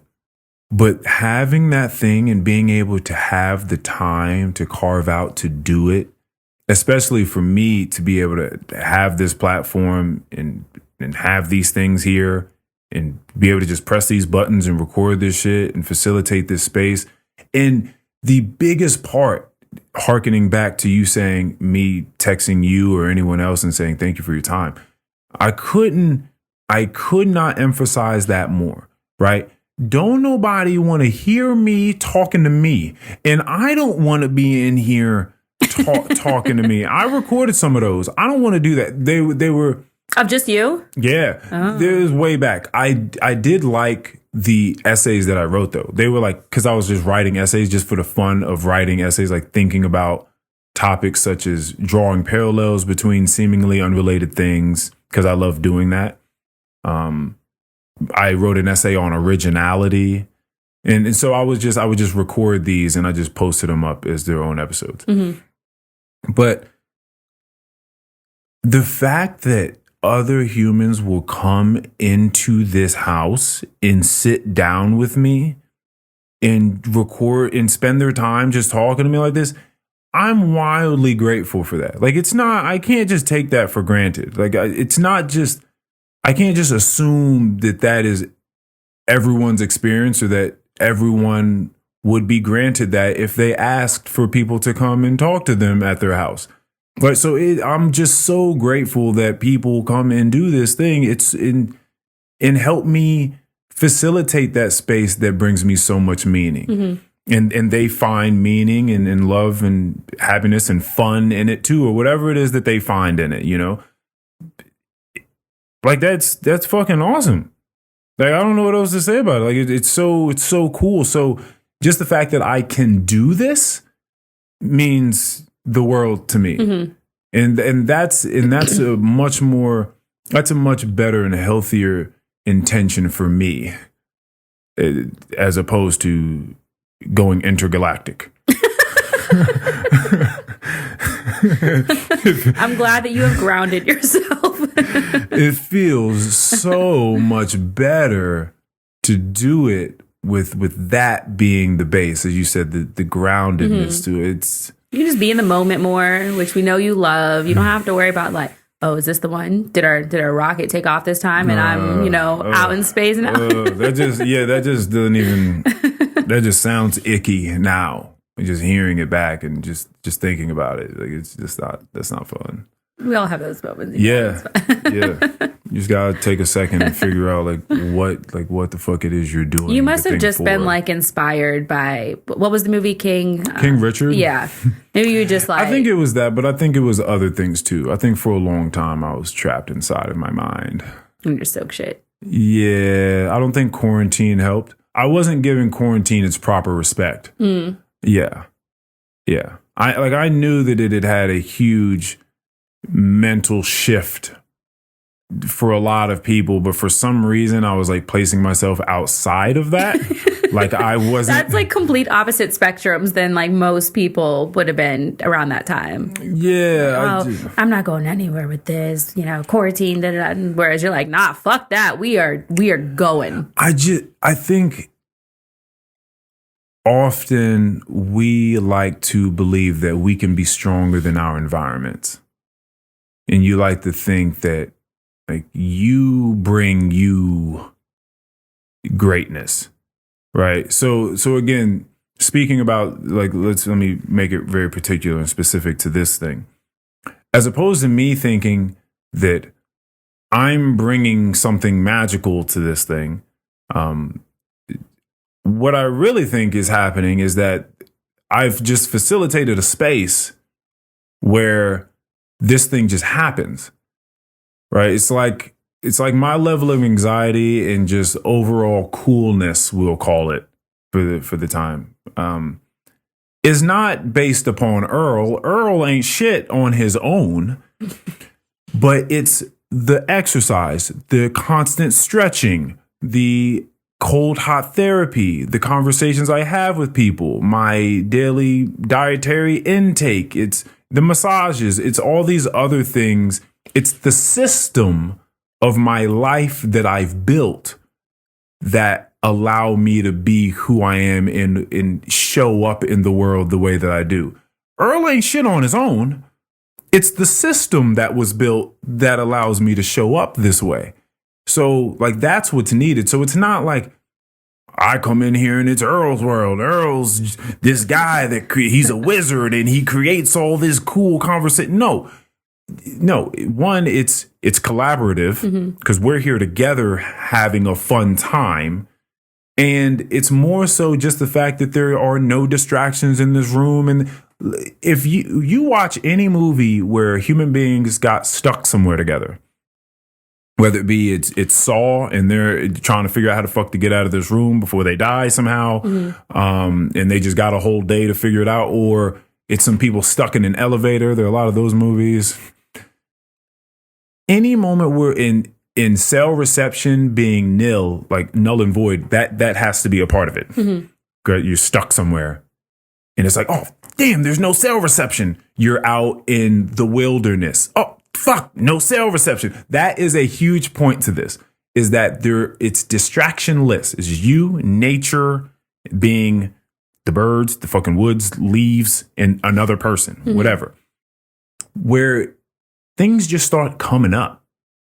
Like you just start looking at the other person, you're like, so what do you do for a living? Like you just start asking questions. So what do you do for a living? Like, oh, I do this, but my passion's really this. I wish I had more time to do it, but my kids and this, and I feel bad. And shit just starts to come up. You don't really have to try hard. I think that the trying is what gets in the way. It's the assertion of oneself trying to make something happen. Gotta go with the flow. As opposed to getting the fuck out of the way and allowing the thing to just happen. And so that's what I've been learning much more as time has been going by. And so the rigidity and structure of my life is its sole purpose is to encourage the looseness. Right. So that's my 2 cents. I mean, 5 cents, a dollar on that. Yeah. Well, and I get, some people like this person you're talking about. It's like, well, like, what are we going to talk about? Because I feel like, you can come on and listen, and I don't know, it's not like you're talking about sports. So I feel like once they've listened, they would get an idea that you're just kind of having a conversation. I can see where, those nerves would be for the first time. I think I was nervous, my first couple times coming on, and the more I'm here, I'm like, this conversation, whatever. But also a big key part is the person who's hosting the pod. If you weren't the person who you are able to have these conversations so easily, then it's like, well, we'd be sitting here twiddling our thumbs. So it's like, if somebody, I think, knows you well enough, or has at least had 1 or 2 conversations with you where you are able to get into that conversation style that you are so good at. And it's like, oh, okay, well, like, what are we going to talk about? We're just going to come and talk. Oh, okay, like, all right, it's going to be a little bit nervous, but like, you come on. It's like, okay, well, it's with Earl. So like, the conversation's always going to be flowing. There's always going to be something to talk about, which makes it more comfortable to just, rather than just being like, I don't know. Yes. And I'm glad you brought that up, because I do this often. Valerie gets upset with me about it, about being what she says is like overly humble in certain situations. I do not mean to flippantly say that I haven't done massive research on conversation and interpersonal communication, specifically throughout the last 10 years. I have read countless books on shit like lie detection. What was her name? She was like I think she worked with like the FBI and CIA and different police departments. It was like Janine Driver, I believe was her name. Yeah, she was really good. So I would read books on lie detection, read books on small talk, read books on having conversations with very high emotional stakes, just interpersonal communications textbooks on body language, tone, verbiage, public speaking. Like I would just read all these sorts of things because I was vastly interested in them. And I also remember whilst reading all this stuff, it would be at the forefront of my mind. So that's when I was thinking about steps to things often. So when I would be having interactions with people, it was a bit clunky in my mind. It probably seemed decent to I was probably always above average, so it seemed better than other people's conversations. You always had like the gears turning to figure out what's next. Yeah, what's the next thing to talk about? Like how do I string this thing into the next thing and make it interesting? What are their facial expressions saying to me? What is their body language? What is their legs crossed means, their arms crossed, them fidgeting? What is, like, I'm calculating all of these things whilst having the conversation with them consciously, whilst trying to think about what it is I'm speaking about and what the future holds. And it was wild. But I suppose that's just a lot of the beginning practices that are just building blocks. Yeah. Because I was going to say, reading all those books and doing all your research, that's all, good. That's all good, said and done and whatnot. Like, all right, yeah, I could ask you a question. What does this mean? Like, oh, I know the answer to that one. But that doesn't take away the fact that, like, it's also because of just who you are as a person. This person who's not very good at a conversation can go read all that same stuff, and they're not going to be able to hop on here and do this way that you do it. So it's still part of the personality and just who you are as a person. Yeah. But that's great that you did all that research and hopefully stop thinking about those. Oh, for sure. Oh, yeah. No, nothing now. Nothing now. Which is amazing. Yeah. It's great. It's been such a weight lifted to just be there with someone. Yeah. It's beautiful. It's a world of difference. It's a world of difference. Which is just, these people who I think are so nervous to come on here because it is, like you said, I mean, you are in this secluded kind of no distractions at all. These are the people who, you go out and maybe you're out to eat or something and they're on their phone or they're just like, people watching and whatnot. It's the phone one that drives me crazy. Because like when I go out, when I'm hanging out with somebody, I don't like to be on my phone. Like I'm with that person. when I go out to eat, I turn my phone face down, or I have it like down on the table or the chair or something. But then there's people who just have to be on their phone. It's just like, well, you can't be here having this conversation. So like, I have to wait until you're finished looking at whatever it is that you're looking at to have a conversation with you. Or maybe you say that you're listening, but like, I don't feel like you're listening if I'm talking and you're looking at your phone. Which just this day and age, people just can't do. They can't separate themselves. So being in here, like, that's like anxiety driven for them. Yeah. What I will say is that there is an amazing communications book by a woman named Sherry Turkle, and it's called Reclaiming Conversation. And it speaks about where we are, where we're headed with these phones and children, because children are children are highly perceptive. You think that they're not thinking, but that just means that you're not paying attention to them, because they looking and they are observing and they are grasping concepts that you're not even grasping. And they know when you're paying attention to them and when you're not. They fucking know. Yeah. So they're just kids out there trying to have conversations with their parents, but their parents, they're checking their emails, trying to, their work emails or whatever, or they're playing Candy Crush or whatever the fuck it is they're doing, or their parents are scrolling on TikTok, looking at recipes or whatever they're looking at, and the kids just want to speak to their parents, it's like, but look, they Mom, can't. look. It's like, I see you, baby. Like, I see you. It looks really good, and it's like, you're not. All right, exactly. I'm gonna just go. And what that does with time. Because if those are the people that birthed you, those are the people that love you, take care of you, it starts to birth this idea that people don't really care about what you have going on, what you're thinking about, what you're feeling. And then if you go out into the world and you see more of that out there, and you come back home and that's what's going on at home, then you just start to get this understanding that people don't really give a fuck about you. People don't care about people other are just people. out here like they're listening, but they're not really like hearing what you're saying. And yeah, like they're not actively listening, inquiring about, like, curiously, like, oh, tell me about that thing that you just said. Yeah. Like, okay, I heard you. Oh, that's nice. But I'm interested in this one point that you just said about that. Could you expound on that part?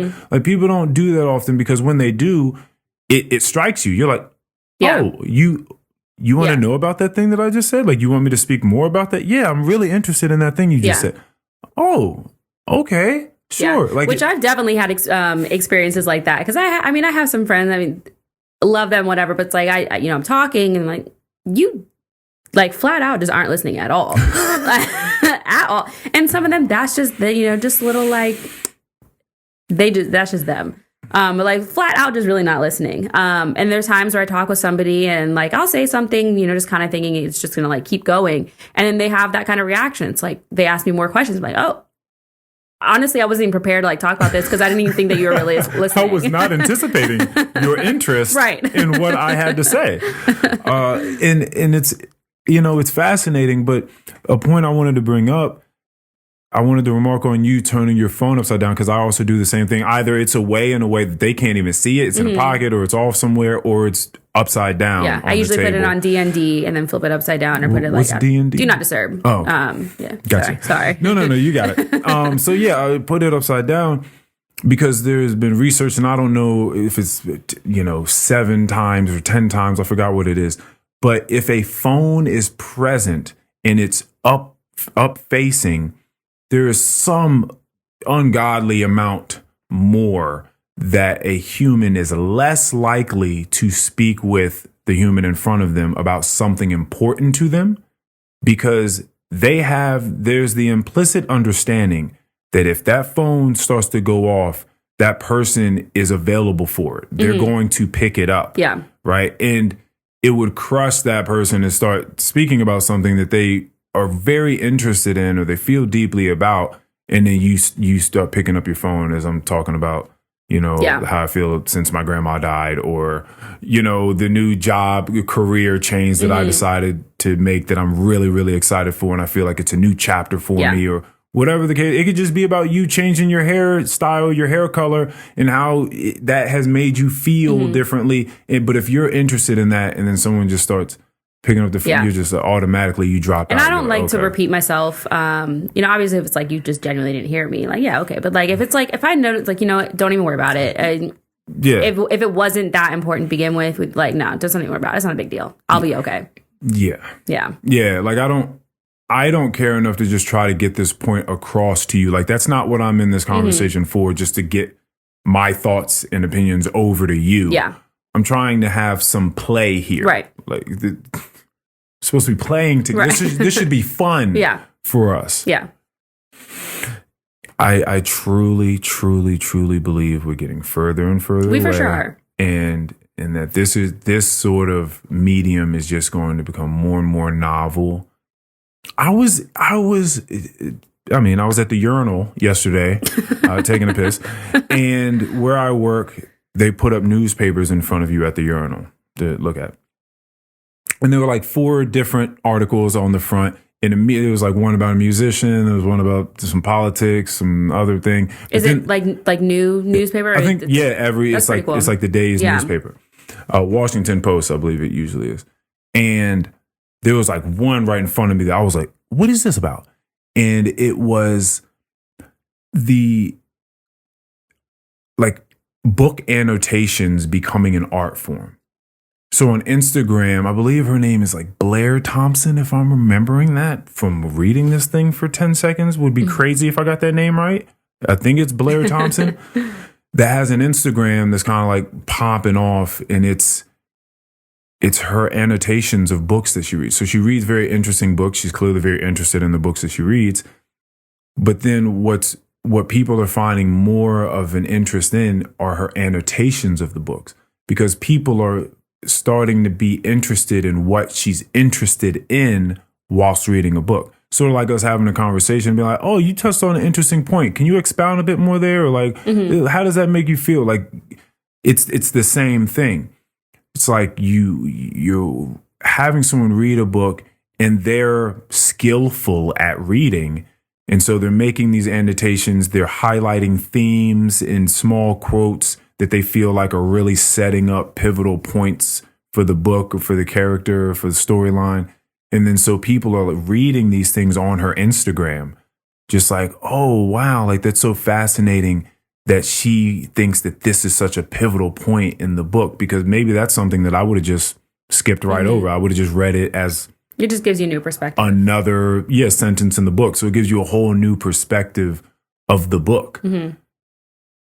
Fascinating stuff, man. Super fascinating. But for her to just to have that attention and to have that love for that and to be able to bring that to other people is like, that's so awesome.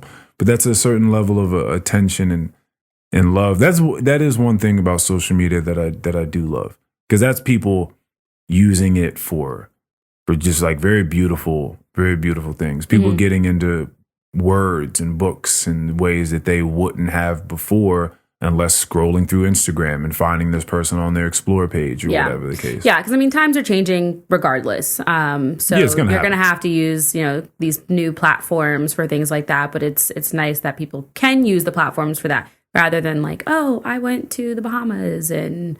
I mean, and if and I don't even want to shun those. Like, if that's because I definitely went to the Bahamas. Like if that's you want to post it, I get it.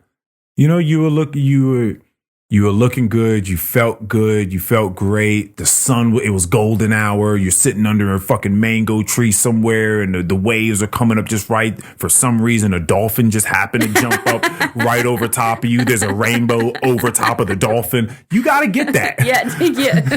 You got to get that. And please post it, because I want to see it. I get it. But it's nice that people can still use that platform for things that they're passionate about, like that as well. Yeah, that's really dope. I really love that. I've been on, speaking of you saying grounded, right? Not intergalactic. Glad to have you with us. If I still named the episodes as opposed to just being the person's name, the name of this would be Intergalactic. Either that or Easier Said Than Done. Yep. Either one of those. It might have been Easier Said Than Done, but I'm going Intergalactic. That's a good one. Yeah. What was I just talking about?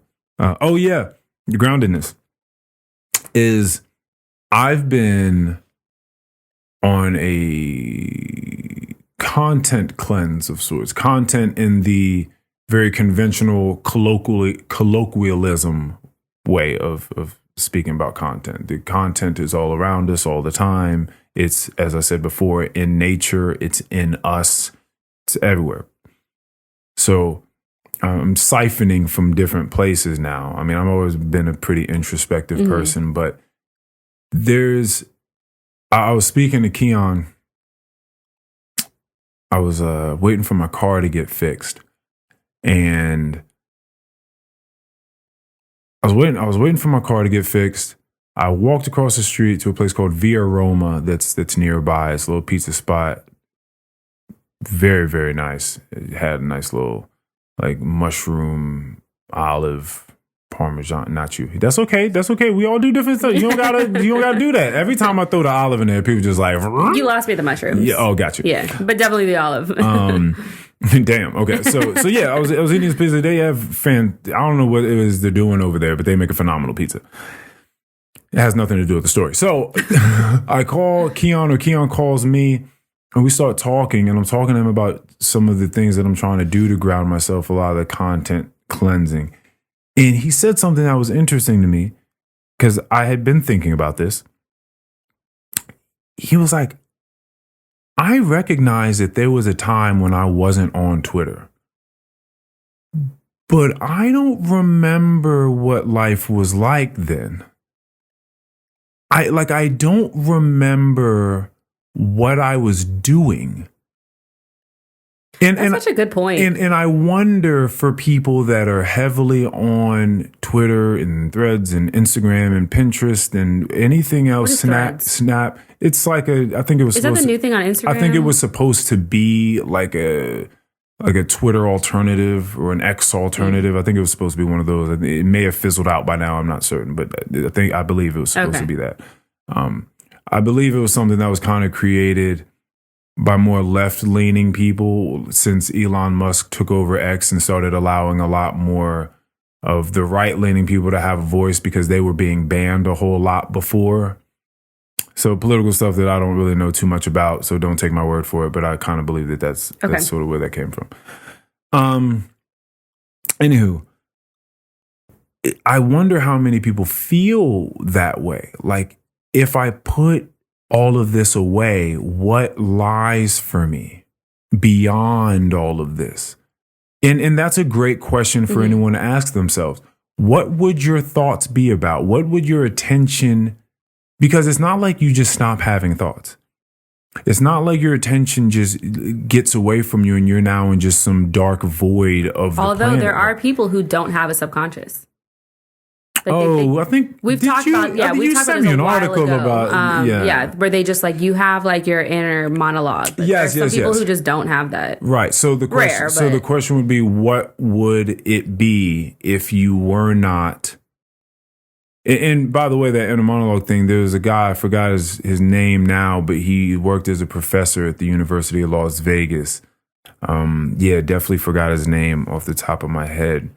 But he does interviews with people, kind of questioning them about their experience and kind of unearthing the complexity and lack thereof inner dialogue within people. It's very fascinating stuff. He has all of his work on YouTube. I forget his name at the time.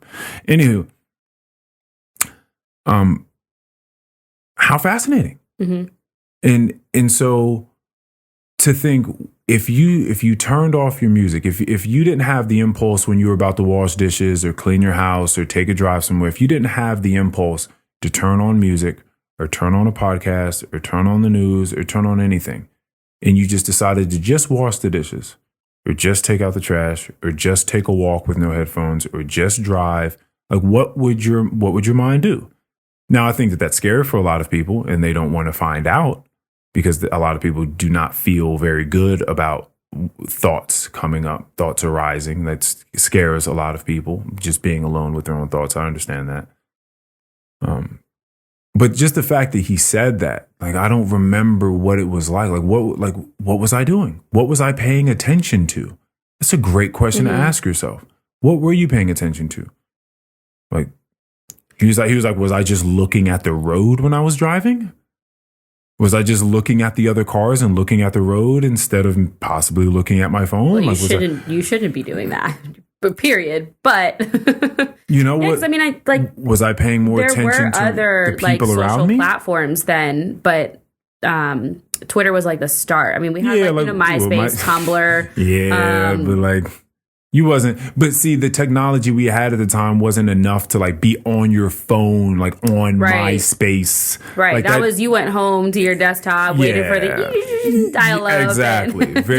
To code. First of all, we were coding. For sure. And then doing our topic. Yeah, for sure. Very, very different time. So just fascinating to think. Like, what would you do? And I would like to challenge some people and just say, do a week if you can. I know, Von Marie decided she was going to try to do it alongside me. And she was like, it's fascinating because I didn't think it would be so difficult like in the first few hours. Like you have an impulse to just like grab your phone and like play something whilst you're doing something else. Like you just have the impulse. Let me play some music. Let me put this podcast on. Like, you just have the impulse. So you just grab at your phone. You're like, whoa, like, so let me put that back down and just do it. It's just a reflex. Like, like what happened if you would just cook some food and sit down at the table and just look at the food as you ate it and just like chewed the food and thought about the flavor profiles of the food and like you weren't doing anything else with it. So it's a very interesting endeavor. I find it relaxing. I mean, typically, like if I'm doing something, I'll have music playing. That's like I said, it's just like a normal thing to do. But there are times where either it's been a long day at work, or I'm just coming home from something, and I'm just tired or overstimulated from whatever's going on during the day. Where I'm just like, I don't want to listen to anything. I don't want to talk on the phone. I don't want to listen to music. I don't want the TV on. I just want to like be in the kitchen or just do whatever with just like nothing. And I find it relaxing. It's funny because there is this meme that people have sent around of when you're in your car ride home from a stressful ass day of work with just you don't even put the music on with just the windows down, you're just driving, zoning out. So clearly there's something in us that tells us that is like a de-stimulation, decompression sort of thing. Yeah. Like let's just listen to. I need nothing right now. I just need to. Yeah. And it's like when you almost get in a car accident. It's like, oh, music's off. it's fascinating. Yeah. It's a very beautiful thing to do, to just kind of just turn down the stimulation a bit. Just turn it down. Yeah. Because there's still plenty there. Again, the thoughts will arise. Like thoughts will arise. It's a natural thing. And you will just start like observing things that maybe you weren't before. It's fascinating. Oh, I didn't even realize that store was there. Yeah. Or like, Yeah. Though I'm not really one to drive without music. Yeah. You need that. Yeah. I mean, I even remember like growing up when my mom was like taking me to like my horse riding lessons. We'd get in the car, we'd talk a little bit, and then like if there was no conversation, I'd be like, I don't care what it is, but I need something in the background. I need to have some kind of music going. Yeah. It can be low, but I just need. What happens if it's not there? You start getting a little antsy? A little bit, yeah. Yeah, see, I think that's the thing. Yeah. That people just like, oh, like something. I need something to happen around me. Like something needs to be overtly stimulating. Yeah. Because as I'm saying, I think that there's always something like life is happening around you. I just think something needs to be overtly stimulating to sort of grasp your attention. Yeah. It's very fascinating just stuff. Need something in the background. Yeah. But just the idea of, I don't even remember what life was like before. Which is crazy because like I can remember like when I made my Twitter. I remember I was talking about it with a friend in class and I'm like, oh, I don't know how to do this. Like, what do I make my handle and stuff? But like, yeah, before that. There was no handle. There was no handle. Like, what did we do? No, I think that I think that our generation was right on time because it was, kids are obviously these days are coming out with a phone in their hand. And I think that like, I remember, playing outside and doing all these things. And like, I didn't get a phone until I think 8th grade. And it was like my dad's hand-me-down flip phone. I didn't get a smartphone until like junior year. Whereas, I mean, it's just generations have changed. And I think that we were the perfect, like, in between generation. Yeah, I do like where we're settled. Mm-hmm. I do enjoy that. Yeah. Good times being young. Yeah. Just running around being reckless and then starting to learn the internet, starting to figure out what all these things were, sending text messages, walkie-talking through Boost Mobile. That was my shit. Where you at? Like that was me. There was an app for that too. Just like walkie. I don't remember what it's called. And we didn't all have just a little walkie-talkie. But there's an app where you kind of just like hit record, and then it would go to the next person, and they record it back. I remember doing that a lot. Yeah, good times. But yeah, that's what we got now. Where are we at here? Oh yeah, we're right on schedule. Again, I thank you very much for being here. I thank you for your time. I always love you appreciate dearly. letting me come in. You're amazing. And I'm just grateful for this time that we get to spend and that I get to document it this way. This is awesome. Because like I